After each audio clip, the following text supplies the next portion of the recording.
Hey guys, Mackay here with Ironside Ranch, and today we're going to talk a little bit about meat rabbits. We're going to do our Meat Rabbit 101 video so you guys can kind of see what goes into this if you're thinking about adding it to your little farm.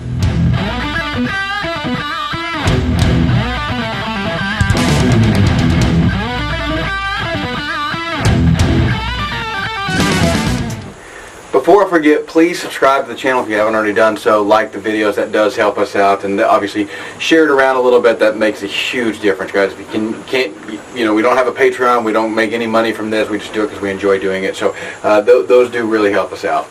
Okay, so meat rabbits are one of the easiest things that you can raise on your farm or your homestead or something to add. You can raise them in a subdivision. Rabbits are very, very simple. You can see the cage requirements are very easy for 4 rabbits. Rabbits are generally sold in a trio, so the trio being 1 buck and 2 does. We, however, have 2 bucks and 2 does. That allows us to replenish our breeding stock through their own offspring without inbreeding at all.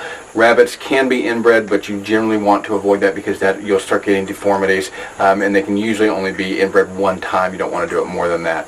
And so we want to try to avoid that at all possible.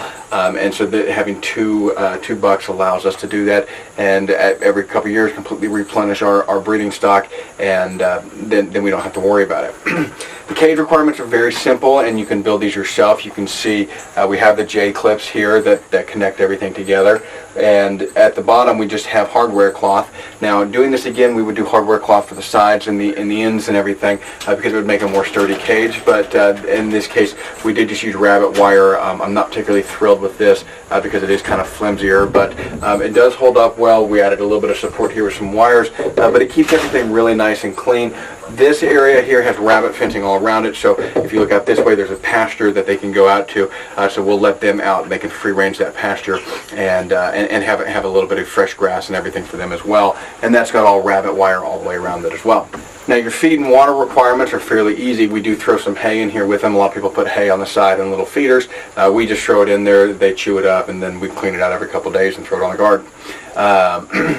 Here we've got our pellet feeders, and you can see the pellets here. This is just rabbit pellets. They really don't go through very much. 2 50-pound bags last a long time for just 4 rabbits. Obviously they'll go through more after they kindle and have their babies, but it's very simple for them here. These waterers work great, but the downside to these waterers is they do tend to leak and drip. This one here we're having a problem with. These 2 work fine, but this one just keeps dripping and leaking, so we've got to replace it. Now when it comes time to breeding and you're ready to breed them, the way to do it is to allow the buck to breed with the doe 3 times, letting them fall off, and so they'll do their business and they'll move real fast, and about 30 seconds later they fall off panting. You want that to happen about 3 times, and you'll do it 1 more time the next morning just for good measure.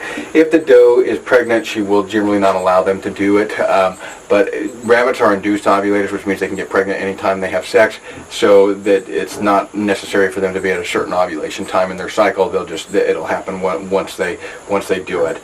We've heard of different methods of doing it. You can either bring the bucks over to the does, or you can bring the does over to the bucks. Does are territorial, so oftentimes they won't allow the bucks to actually do their business if you bring them over. But then some people we've talked to have actually said that they found the opposite to be true. So you'll have to kind of see what works for your rabbits. Rabbit gestation period is 30 days, so 28 to 32 days typically, but let's say 30 days for sake of argument. 4 weeks. At 25 days, you're going to want to put your Kindle box in there. That's a little box for them to actually climb into and have their Kindle in.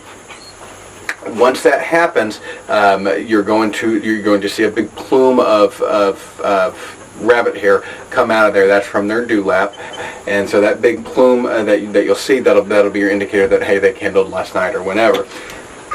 The dewlap is right here on the front of them, and that dewlap is just a flap of skin underneath their chin, and it's what they will pull their fur out of to kindle, and they'll pull a little bit of hair out of that to help make a nest for them. Typical kindle is going to be 8 to about 14 kits, 14 obviously being very high, 8 being kind of on the lower side, so you're going to see more probably around the lines of 10. And rabbits only have 8 teats, so 8 to 10 is kind of ideal. Generally speaking, they're going to nurse twice a day, in the morning and in the evening time. You probably won't see them nurse, so don't panic about that if you're not seeing it happen. But it's going to happen about twice a day, early morning and late evening. Other than that, rabbits go out and replenish their milk supply and collect food and that sort of thing when they're in the wild, so they're going to do that here as well. Meat rabbits take 12 weeks to get to butcher weight as a general rule. There's different breeds of rabbits that will get bigger, grow faster, etc. These are New Zealand whites. New Zealand whites are a great meat rabbit, but there's other good meat rabbits out there. New Zealand reds, Californias. There's lots of good meat rabbits out there. Those are probably the 3 most common that we see for people that are raising meat rabbits. Rabbits are incredibly easy to butcher. That's one of the reasons why we like them. They taste, it's fairly similar in texture to chicken. It's a little bit richer meat than chicken, but it can be cooked in the same way that chicken can. And so anything that you can do with chicken, you can typically do with rabbit.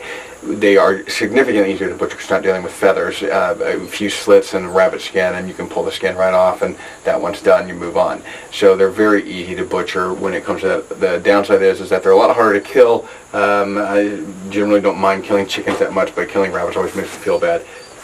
If you're going to handle them, the easiest way to get control of them is to grab them by the back of their neck. It doesn't hurt them to pull them out like that, and that allows you to have a good solid grasp on them. Every once in a while they will kick and scratch, and they do have claws, so they will try to get away from you. And so having that having that good grasp on the back of their neck really does help with handling them.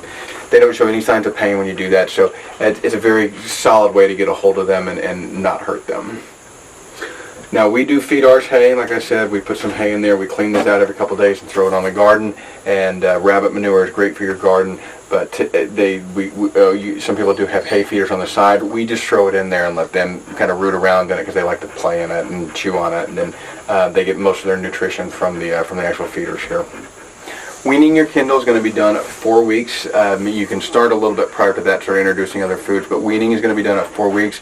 We will probably add another cage here. That other cage will allow us to pull them out and put the weaned rabbits in a separate cage. It's real close to mom, but you don't have to do that. You can just leave them in here. These cages are big enough to raise out a few rabbits, and for just that short period of time, be a little bit overcrowded if you were raising them here year long like that. But they're only going to raise out and be that full size for just a few weeks, so it's tolerable for them.